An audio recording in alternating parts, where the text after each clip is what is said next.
فعلا دلوقتي بقينا نشوف طلبة هم لسه في ثانوية عامة بدأوا يعملوا بالدولار، اللي بيعمل بال15 دولار في اليوم وبال20 دولار. مش هقولك الأرقام الكبيرة اللي أنت بتسمعها، بس السر هنا في حاجة واحدة بس، وهي البرمجة.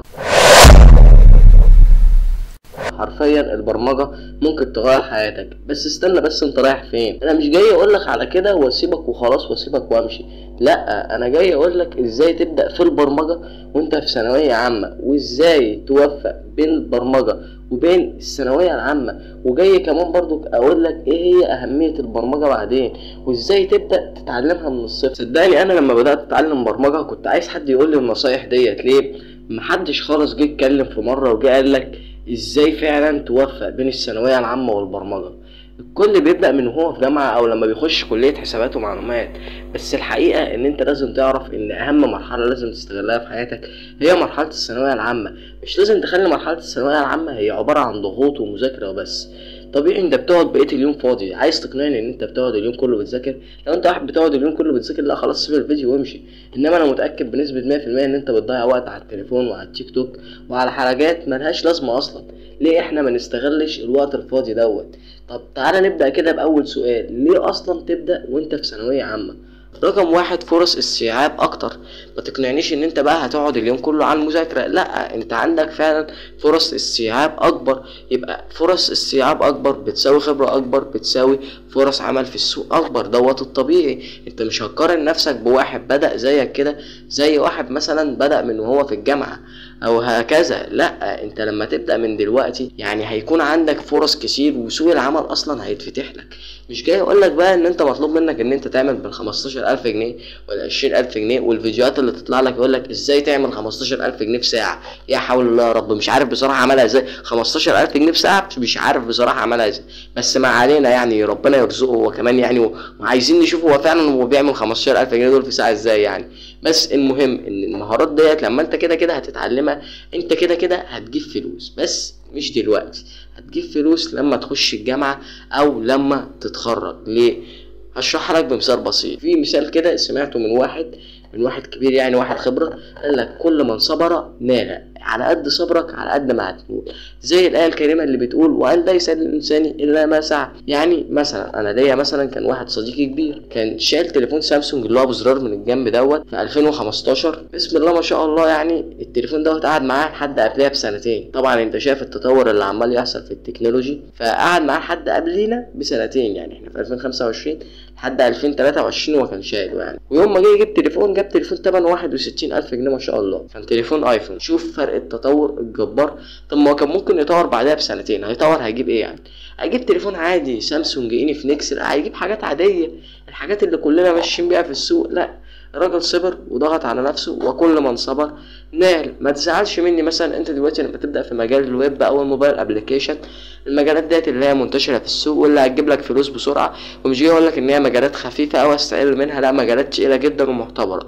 بس تعال نقارنها بمجالات زي الداتا اناليسيس او الذكاء الصناعي او السايبر سيكيورتي، لا لا لا، فرق شاسع. وهتبص هتلاقي نفسك ان انت اصلا دخلت في دوامه كبيره، لان المجالات ديت محتاجه منك تركيز، محتاجه منك وقت، ومحتاجه منك مجهود. هي ديت المجالات اللي انا انصحك ان انت تبدا فيها من دلوقتي.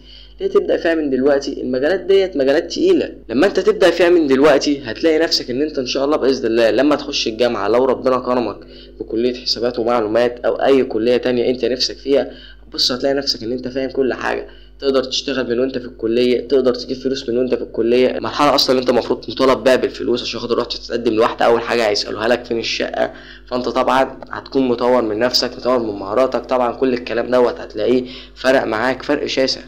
طيب يا عم، عرفنا اهميه البرمجه، طب ازاي اوفق ما بين دي وما بين ديت؟ هقول لك رقم واحد هنا، ان انت تنظم وقتك. تنظيم الوقت سر النجاح، لان انت لو ما نظمتش وقتك لا تعرف توفق ما بين ديت ولا تعرف توفق ما بين ديت. يبقى رقم واحد معانا هو تنظيم الوقت. لازم يا صديقي ان انت تنظم وقتك، يكون وقتك منتظم وتسعى، ولازم تعرف ان ليس للانسان الا ما سعى. وهتسعى عشان خاطر ربنا يوفقك، مش هتسعى عشان خاطر توصل اللي انت عايزه، لا، احنا كلنا في الدنيا بنسعى علشان خاطر ربنا سبحانه وتعالى يدينا التوفيق، فانت هتسعى علشان خاطر ربنا يوفقك. يبقى رقم واحد اللي بنصحك بيها هو تنظيم الوقت. لو نظمت وقتك او نظمت اسبوعك على مقولة الباشمهندس احمد ابو زيد يعني، فانت هتعرف تنظم لحياتك كلها. يعني لو نظمت مثلا لاسبوعك هتعرف انت تخطط للسنه كلها. المقوله ديت عجبتني جدا لما سمعتها منه، وفعلا انا مؤمن بالمقوله ديت، لان هي فعلا انطباع شخصي. لو انت عرفت تعمل حاجه صغيره مع الوقت هتعرف تعمل الاكبر منها. زي الجيم مثلا، انت اول ما بتروح بتبدا تشيل كام؟ تبدا تشيل 5 على الايد دي و5 على الايد ديت، بعد كده لا في 10 وفي 15 وفي 20. ليه؟ الموضوع بدا يتطور، انا عرفت امسك ديت يبقى هعرف امسك الاكبر منها. فديت الحاجه اللي انا بنصحك بيها وبشده. اخر حاجه معانا هو طب ازاي ابدا يا عم؟ انت دلوقتي عمال تجيب لي كل حاجه، طب ازاي اصلا ابدا في البرمجه من الصفر؟ هقول لك والله انت عندك المصادر كتير جدا، واولهم الباشمهندس اسامه الزيرو وغالب الشيخ وعبد الرحمن جمال. لا في مصادر كتير جدا، والباشمهندس ابو هدهود. يعني في كميه مصادر ملهاش حل يعني. بس لو انت عايز بقى حاجه كده هتبدا لسه هتمشي عليها وهتبدا بالاساسيات، وعايز حاجه حديثه 2025، فالكورس انا سايبه لك تحت في الديسكريبشن. انا لسه لحد دلوقتي ماشي فيه الكورس اللي هو اساسيات البرمجه CS50 2025. انا لسه بادئ فيه، هتبدا فيه خالص، بادئ معاك من الصفر، من اول علوم الحاسب، ماشي على منهجيه جامعه هارفارد، اكبر منهجيه في العالم كله. فهتاخد مني كده الكورس وتقوم ماشي معايا واحده واحده، وهتلاقي ان شاء الله باذن الله الموضوع مشي وربنا يوفقك. ولازم تعرف ان شاء الله باذن الله يعني في الايام اللي جايه باذن الله هبدا معاك في السايبر سيكيورتي، اللي هو من احب المجالات الى قلبي، اللي انا بدات اتعلمه يعني قبل ما اخش ثانويه عامه.